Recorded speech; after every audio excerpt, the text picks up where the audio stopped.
ที่เทศที่แนะนำตลอดเพื่อความบ่ประมาทในตัวเองพวกเขามันเกิดมาหลายศาสตร์แล้วหลายภพหลายศาสตร์แล้วศาสตร์นี้เกิดมาพบพ่อคำสอนพุทธเจ้าหลักแนวทางในการที่นำตัวเองออกจากการเวียนว่ายตายเกิดมันก็มีแล้วขึ้นอยู่กับตัวเขาเองไม่ได้ขึ้นอยู่กับผู้อื่นเด้พระพุทธเจ้าเขาก็เป็นแต่เพียงผู้บอกทางเพิ่นก็เว้าเพิ่นก็แสดงบุพกรรมของตัวเพิ่นเองมาให้พวกเขาฟังแสดงประสบการณ์เพิ่นเองชีวิตจริงเพิ่นเองบางศาสตร์ก็ตกนรกบางศาสตร์เป็นเปรตบางศาสตร์ก็เป็นเดรัจฉานเป็นสัตว์ไปเบิดทุกชนิดแต่ว่าบ่เคยน้อยกว่านกกระจิบแล้วก็บ่เคยใหญ่กว่าปลาวาฬบ่ใหญ่ถึงปลาวาฬจังซี่เป็นปลาฉลามจังซี่คือที่เว้าเรื่องอดีตชาติต่างๆให้ฟังสิพวกเฮานั่นสิสลดใจบ่เฮาเคยเกิดเป็นกบเป็นปลาเป็นเขียดเป็นปูเป็นนกเป็นหมาเป็นหมูเป็นสัตว์ต่างๆมากที่สุดมันบ่ได้ต่างได้กับที่เพิ่นเว้าไว้ว่าสัตว์ทั้งหลายตายแล้วนี่ส่วนมากจะลงสู่อบายภูมิส่วนคนที่ไปสวรรค์น่ะเท่ากับเขาโคส่วนไปอบายภูมิเท่ากับขนโคแม่นความเพิ่นเบิดเด้คือจังเว้าเรื่องเจ้าของเกิดมาแล้วนี่เกิดเป็นคนอยู่7-8ชาติอีกนึงเด้จากพระพุทธเจ้ามานี่มาถึงปัจจุบันนี่7-8ชาตินี่แหละนอกนั้นเป็นปลาเกิดเป็นปลาบ่ได้ตายโดยอายุของปลาเด้บางที่กับปลาใหญ่สวบกินมังแต่7-8มื้อเป็นปลาลูกคอกอยู่ส่วนมากที่สุดเป็นปลาเป็น100ชาติ100กว่าเป็นปลาแน่เป็นงูแน่เป็นกบแน่เป็นกบของบ่ทันได้ใหญ่ซ้ำเป็นลูกหวกลูกออดอยู่เขาก็สอนไปกินก็มีงูกินก็มีปลาอื่นๆมากินก็มีนั่นแหละอายุบ่ได้ถึง7-8มื้อด้วยซ้ำบางคิดนั่นน่ะนั่นแหละนี่เว้าให้ฟังนี่เว้าให้เกิดความสลดใจแต่ละคนเกิดเป็นหวกอย่างเก่งก็พ่อตะหางเบิดเป็นเขียดเป็นกบน้อยถืองูกินมั่งถือนกกินมั่งถือคนเอาไปกินมั่งนั่นอายุมันสิไปพ่อ10 มื้อ20 มื้อบ่ทางใดนี่คือเว้าให้พวกเฮานั่นน้อมเข้ามาหาตัวเองโหเพิ่นบำเพ็ญมาขนาดนี้เพิ่นภาวนามาขนาดเนี่ยสร้างบารมีขนาดเพิ่นยังซ้ำนี้นึงแล้วกูเด้ให้เฮาน้อมเข้ามาหาเจ้าของนั่นบ่เกิดเป็นปลา100 กว่าศาสตร์บ่ได้ใหญ่จักเทื่อเขากินก่อนมันใหญ่เพราะซ้ำนึงนี่บ่แม่นใหญ่เต็มที่ก็ถูกเบ็ดเขามั่งถูกซ่อมเขามั่งถืองูกินมั่งถือนกกินมั่งนั่นมันยังหน่อยตัวนี้กับบาปกรรมที่เฮาเคยทำมานานๆโผล่ขึ้นมาเป็นคนทีนึงเอาอีกแล้วสร้างบาปสร้างกรรมอีกแล้วแต่นี่แหละจังว่าถ้าเว้าเรื่องของกรรมมันเป็นเรื่องอจินไตยแต่ว่าก็ต้องเว้าถ้าเว้าเรื่องของกรรมเว้าเรื่องอดีตอนาคตเว้าเรื่องปัจจุบันเป็นไปบ่ได้พระพุทธเจ้าเฮาก็แสดงบุพกรรมอันเป็นอดีตชาติเคยเกิดเป็นนกพิราบเคยเกิดเป็นสิงโตเคยเกิดเป็นช้างเคยเกิดเป็นงูเกิดเป็นกบเกิดเป็นหมาหมาป่าเกิดหมาในโอ้ยสารพัดสัตว์เดรัจฉานมากนี่แหละที่เว้าให้ฟังเป็นหยังคือให้พวกเฮาน้อมเข้ามาใส่ตนเองป้าตัวเพิ่นขนาดนี้เพิ่นก็ยังว่าเพิ่นเกิดเป็นสัตว์เดรัจฉานมากที่สุดตอนบำเพ็ญอยู่นั่นตายไปมั่งตายคืน3คืน4คืนจังซี่ตายแล้วก็พูนแต่สิเว้าเรื่องนิมิตเรื่องฝันพูนไปตกนรกไปนั่งกินใส่เดือนมั่งไปเป็นเหยื่อคือเป็นเหยื่อเขียดไปเป็นเขียดที่เฮาเคยเอาเขียดไปใส่เบ็ดเกาะปากมันแล้วเบิ่งปลาใหญ่มากเลยดิ้นตายนั่นคือตอนตกนรกนั่นก็ตักเท่าใดเราได้นั่นในแค่ตกคือว่านั่นแหละบารมีของสิ่งเหล่านั้นหมายถึงบุญกุศลของกบของเขียดของปูของปลามันบ่มากมันก็เลยสั่นลงจบเร็วแน่ นั่นแหละนี่แหละแท้ว่าเป็นเรื่องไอ้กินไตมันสิมาเอาเน็ตบ่ได้มันสิมาเอาแบบเป๊ะเป๊ะเป๊ะคือคนคิดบ่ได้เพราะท่านถือว่าเป็นสิ่งที่บ่สมควรกันนำเขามาคิดหาเหตุผลแล้วก็สรุปลงได้ว่าผิดว่าถูกบ่ในพวกเฮานั่นน้อมเขามาโอ้เป็นป่าลอยกว่าศาสตร์บ่ได้ใหญ่เต็มป่าจักเถื่อถือกินก่อนงูกินมั่งปลาใหญ่กินปลาน้อยมั่งนี่ทั้งเบิดนี่ก็ล้วนแล้วแต่เป็นสิ่งที่เฮาก็ทำไว้เฮาก็เลยต้องรับผลของมันทำไว้ย่ำใดอันนี้ก็บอกบ่ได้ทำไว้ก่อนกับพระพุทธเจ้าองค์อื่นก็มีนั่นแหละการให้ผลของกรรมมันจึงบอกบ่ได้ว่าผลของกรรมอันนี้รับศาสตร์ใดเฮ็ดไว้แต่ย่ำใดนับปีนับเดือนให้ได้บ่ว่าสั่นสิเอิ้นว่าสิ่งที่บ่คนคิดบ่สั่นสิบอกว่าบ่อาจสามารถนับเข้ากันได้มีแต่อุปมาได้แค่กับหนึ่งภูเขาสูง500โยชน์จังซี่มีแต่แบบนี้กับนึงก็นับศาสตร์ได้อยู่บ่ได้แต่แค่นี้ก็ได้แค่118ศาสตร์เป็นคนอยู่8มาแล้วเฮ็ดบาปเฮ็ดกรรมอีกแล้วลงไปไหมอยู่พอสำนี่เด้นั่นแหละที่นำมาเว้าให้ฟังให้ทุกคนน้อมเข้ามาใส่เจ้าของเองแล้วเปรียบเทียบเจ้าของเองเฮาเคยขากบขาปูขาปลามานี่เท่าใดบ่ประจำแนวจังซี่เฮาเคยขากบมาเท่าใดโตขาหวกมาเท่าใดโตปลามาเท่าใดโตปูมาเท่าใดโตทิ่มมักหอยกี้หอยใส่ไฟมาเท่าใดโตขาตะกะตุงขากระแตนมาเท่าใดโตชีวิตบ้านนอกเฮาก็มีแบบนี้แหละเป็นแบบนี้ความโกรธความเกลียดความอาฆาตกันเอาความจริงที่เจ้าของเป็นดีตัวเฮาบ่ทันได้ตายเฮายังพอได้ฟังอยู่เวลาเฮาสูญให้คนนั่นแหละมันสิลงนรกคิดสุดท้ายหมายถึงอารมณ์ความรู้สึกสุดท้ายที่เฮาคิดถึงบุคคลผู้นั้นผู้นี้เวลาเฮาบ่พอใจเขาว่าแต่คนเด้เฮาสูญให้หมาก็คือกันมันก็ตกนรกได้คือกันนั่นแหละอันนี้เปรียบเทียบขึ้นอยู่กับบาดมันสิขาดออกจากลมหายใจจริงๆความคิดนี่มันได้พลิกปั๊บไปเลยก็ได้อาจจะไปคิดถึงน้องน้ำคิดถึงน้องน้ำก็ไปละเดรัจฉานคิดถึงปลาก็ละเดรัจฉานคิดถึงดินมื้อนี้ก็ไปละเดรัจฉานไปจังซี่เด้นั่นแหละจังว่าที่นำออกมาเว้านั่นบ่แม่นเว้าบ่ได้คือเก่าพระพุทธเจ้าเฮาก็เว้ามาก่อนด้วยกันแม้อริยสงสาวกในการก่อนเพิ่นก็เทศนาว่าเพิ่นเคยตกนรกมั่งเพิ่นเคยขึ้นสวรรค์มั่งเพิ่นเคยเป็นนั่นเป็นนี่มาหลายอย่างแล้วก็กว่าสิบำเพ็ญบารมีมาถึงเพียงนี้เคยเฮ็ดผิดเคยลักเคยปล้นเคยจี้เคยฆ่าแม้แต่พระพุทธเจ้าเฮาเว้าหลายตัวเฮาเคยฆ่าคนฟันคอคนขาดมาแล้วเลือดนี่มากมายยิ่งกว่าแม่น้ำในทะเลทั้งสี่คำว่าทะเลทั้งสี่บ่แม่นทะเลเฮาเด้บ่แม่นทะเลในโลกนี้อย่างเดียวเด้คนพูดถึงอมรโคยาตทวีปโลกนี่น้ำทะเลของมันมีเท่าใดในโลกนั้นปุพเพวิเทหทวีปโลกน้ำมีเท่าใดอุตรกุรุทวีปโลกชมพูทวีปโลกร่วมกันแล้วเฮาขาเขาเลือดไหลนองมากยิ่งกว่าน้ำในทะเลทั้งสี่แปลว่าจังสี่เด้คือน้ำทั้งเบิดในโลกนั้นแต่ละโลกบ่แม่นแต่ทะเลในโลกอันนี้เด้แล้วเฮาก็ถูกเขาขาแบบนั้นเหมือนกันเลือดไหลนองขนาดใด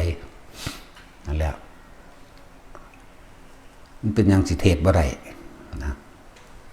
แล้วก็เฮาบ่ได้เทศโดยไปคำนวณเอาโดยตำราของเฮาเอาตัวเฮาเองเป็นเอาประสบการณ์ตัวเองพร้อมเพราะว่าเฮาบ่รู้จักผู้อื่นจำไว้โลดว่าจะเข้าใจว่าตัวเองรู้จักผู้อื่นเด้อให้รู้จักเจ้าของรู้จักบุพกรรมที่ตัวเองเคยกระทำมาอย่าไป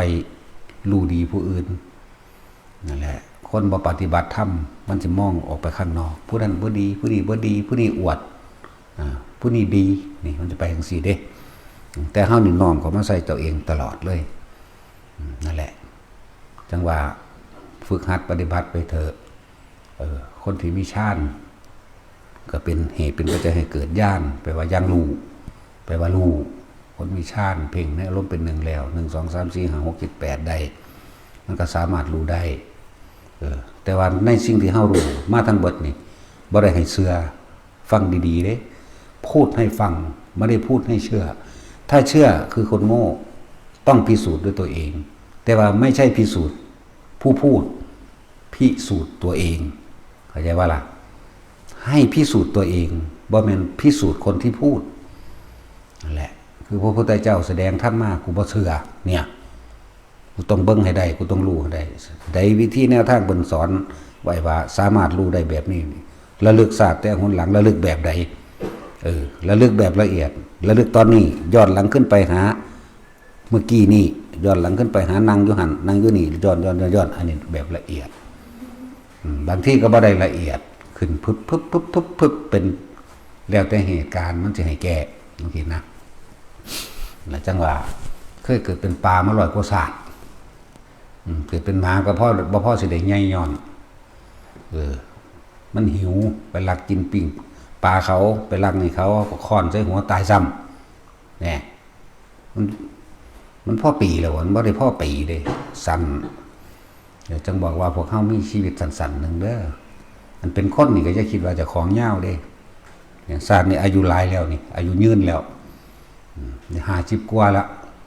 หูยืนคักแล้วกูตะกี้10 กว่ามื้อหรือว่าพ่อ10 มื้อซ้ำ7 มื้อแต่ว่าบ่เคยเป็นสัตว์ชนิดน้อยที่สุดแต่ก็ต้องรับกรรมของสัตว์ชนิดน้อยอย่างเช่นไส้เดือนที่เฮาไปใส่เบ็ดเขียดจะหน้าเขียดอีโมน้อยเฮาไปใส่เบ็ดปลาเข็งน้อยเฮาไปใส่เบ็ดนี่ว่าความจริงที่เจ้าของเป็นมาเลยเด้นี่บ่ได้ไปเอาประสบการณ์ไผเด้เพราะเฮาบ่ฮู้จักผู้อื่นเนาะฮู้จักแต่ตัวเฮาเอง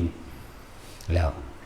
เกิดเป็นลูกกบบ่ทันได้พอสิใหญ่ซ้ำบางที่ไปจุติอยู่ในไข่ของมันในท้องแม่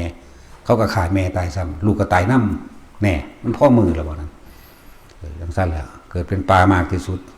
บ่มาคิดเบิ่งดีๆแล้วทำไมเฮาบ่ทันได้บวชหาปลาเก่งโอ้มันมีกรรมต่อกันหมู่เขาบ่ได้กูได้ผู้เดียวเขาบ่ได้พ่อพันธุ์ใดกูหาบมาเนี่ยมาเรื่อยๆเบิ่งแล้วโอ้ยมันก็มีอันนี้แหละนั่นแหละจังบอกว่าสัตว์เดรัจฉานจริงๆแล้วเขาก็บ่ได้ว่าเขาสิเกิดมาเป็นอาหารเด้เกิดเป็นไปตามกรรมที่เขาเฮ็ดกระทำไว้จนเกิดความเคยชินนั่นแหละถืองูกินอาคารงูเป็นกบก็ดีบ่แม่นกบใหญ่เด้กบน้อยๆพอดีหางเบิดก็ถึงงูกินถึงนกกินอาฆาตนกเกี่ยวกันไปเกี่ยวกันมาเห็นบอกมันบ่ว่างมันบ่อโหสิมันสิไปจักหยังตอนนั้นมันเดรัจฉานแต่เป็นหมากับพ่อท่านสิใหญ่เขาก็เคาะหัวแต่ว่าโดยความผูกพันก็มีความหลักความไล่น้ำแม่หมาน้ำมูหมาปลาก็เหมือนกันก็มีความอาฆาตซึ่งกันและกันเวลาสิตายก็อาฆาตเขาหางบ่ลงนรก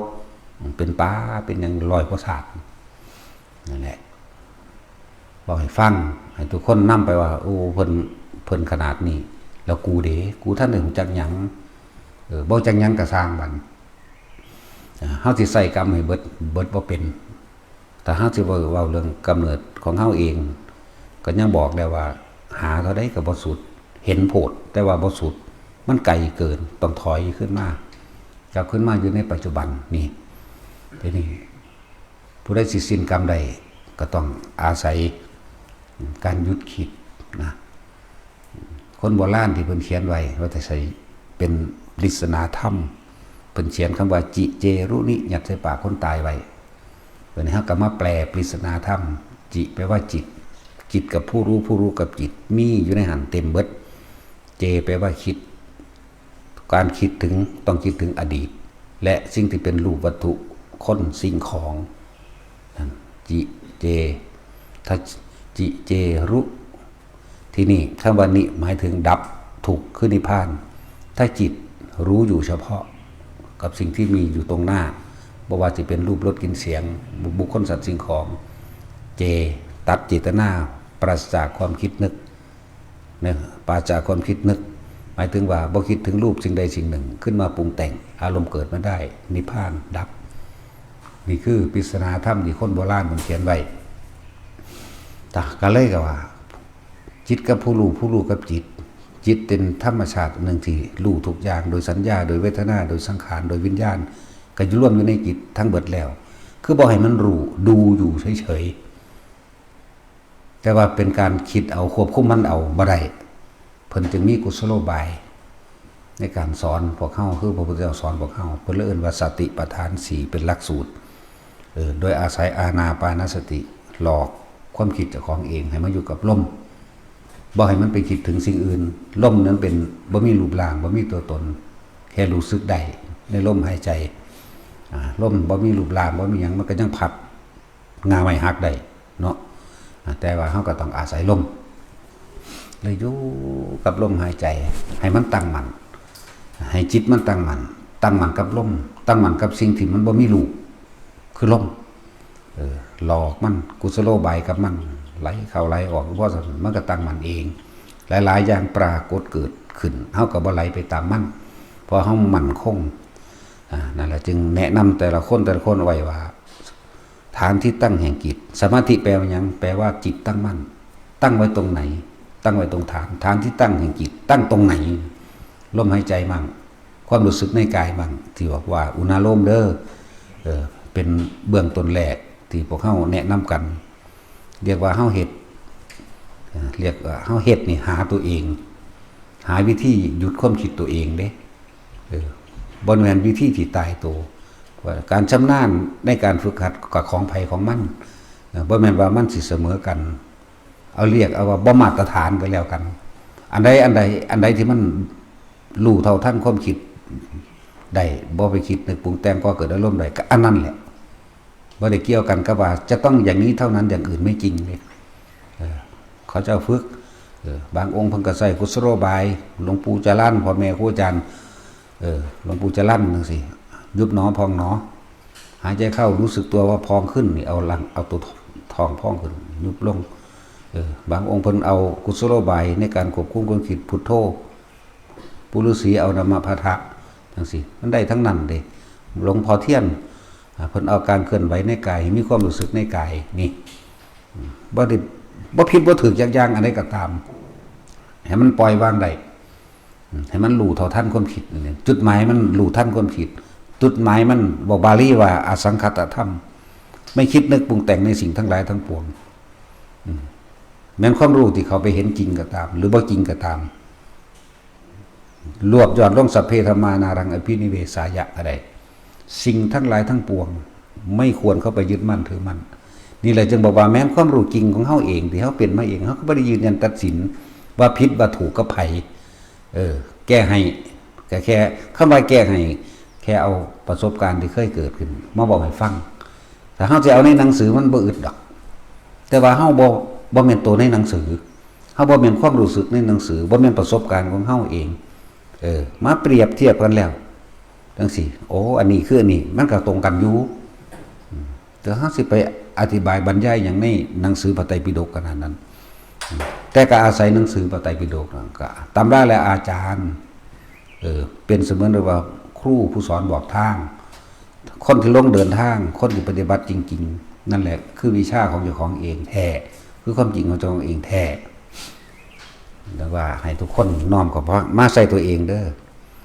เพิ่นบำเพ็ญเพียรขนาดนี้เพิ่นเฮ็ดมาได้ขนาดนี้เพิ่นก็ยังเกิดเป็นหมูเป็นหมาอยู่เกิดเป็นสร้างเท่านึงเขาก็ยิ่งตายซ้ำบ่ทันได้ใหญ่พอปานใดดอกนั่นเห็นบ่ล่ะสร้างบ้านใหญ่ซ้ำสร้างนี่ว่ามันเป็นสัตว์อายุยืนโอ้ยวันบ่ทันได้พอปีเขายิ่งตายก่อนนั่นแน่คือเป็นสร้างเป็นเสือเป็นสิงโตแต่ว่าเป็นปลามากที่สุดเป็นปลากับงูเป็นกบเนี่ยบัดนี้มาสังเกตระลึกของตัวเองเบิ่งศาสตร์นี่กูคือหากินคือป่านี่กูคือหมามันก็มูแท้ความหมายมันโหเฉพาะกูก็มีกรรมเกี่ยวกันกับอันนี้แล้วก็ปลามันก็บ่ได้อยากเกิดเป็นปลาหรอกเพราะข้อมรู้นั่นแหละเวลางูกินอาฆาตกับงูไปเกิดเป็นงูก็ไปกินกบต่อไปกินปลาต่อจังซี่เนี่ยกลับกันไปกลับกันมาน้อยนักเลยนะที่เสี้ยวนึงสิไปนึกถึงพระสงฆ์องค์เจ้าได้เสี้ยวเดียวเท่านั้นจังปุ๊บขึ้นมาเป็นคนใดแน่อันเฝ้าเรื่องสวรรค์บ่ได้ไปจักเทื่อเด้อพอเรื่องตาย3เทื่อนั่นมิตรไปนรก บ่ได้ว่าไปสวรรค์แต่ว่าพูดถึงว่าในความรู้ความเห็นไปเที่ยวสวรรค์นรกไปบ่ไปนี่แหละไปผู้ใดว่าเฮาอวดว่าเฮารู้แต่ของหันอวดรู้ได้จังไดว่าเฮารู้เอาหยังมารู้นี่ต่างหากสิแก้พระผู้ใดสิมาตั้งอธิกรณ์มาเขาสิตั้งเพิ่นขึ้นซ้ำรู้จังไดว่าเฮาบ่รู้เจ้าหันอวดว่ารู้ว่าเฮาเขาบ่ได้รู้ผู้อื่นเฮารู้แต่เจ้าของเองนั่นแหละจังหวะที่เทศบอกแต่ละคนให้น้อมมาเบิ่งเจ้าของเด้อให้น้อมมาเบิ่งเจ้าของแล้วเฮาก็บอกว่าเฮาบ่เป็นหยังอีกบ่เป็นหยังบ่เป็นพระพุทธเจ้าบ่เป็นพระอรหันต์บ่เป็นหยังกูก็บ่ฮู้ว่ากูเป็นหยังซื่อๆอยู่นั่นแหละหลายคนที่มาตัดสินว่าเป็นนั่นเป็นนี่เห็นบ่ล่ะโอ้ยยังว่าบ่เป็นหยังน้อมเข้ามาเบิ่งเจ้าของดีที่สุดการฟังที่มีประโยชน์มากคือการฟังแล้วน้อมเข้ามาสู่ตนหมายถึงว่าพิจารณาในตนเองโอ้กูนี่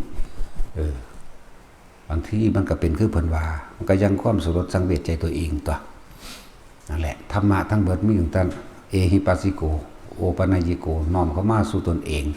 เข้ามาพิจารณาในความรู้สึกนึกคิดของตนเองเราจึงจะเห็นตน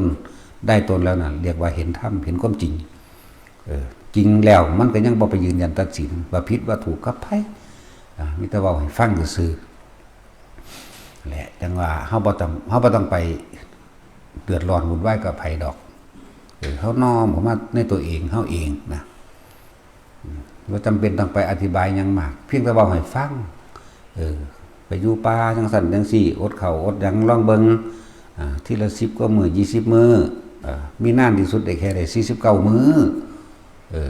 มันได้จังใดกับบอกอาการบ่ถูกเพราะว่ามันดับไปตอนนั้นนะขณะนั้นยังไปเถียงกับเขาอยู่ว่าคือหมู่บ้านนี่นึงมันคือชั่วขณะเดียว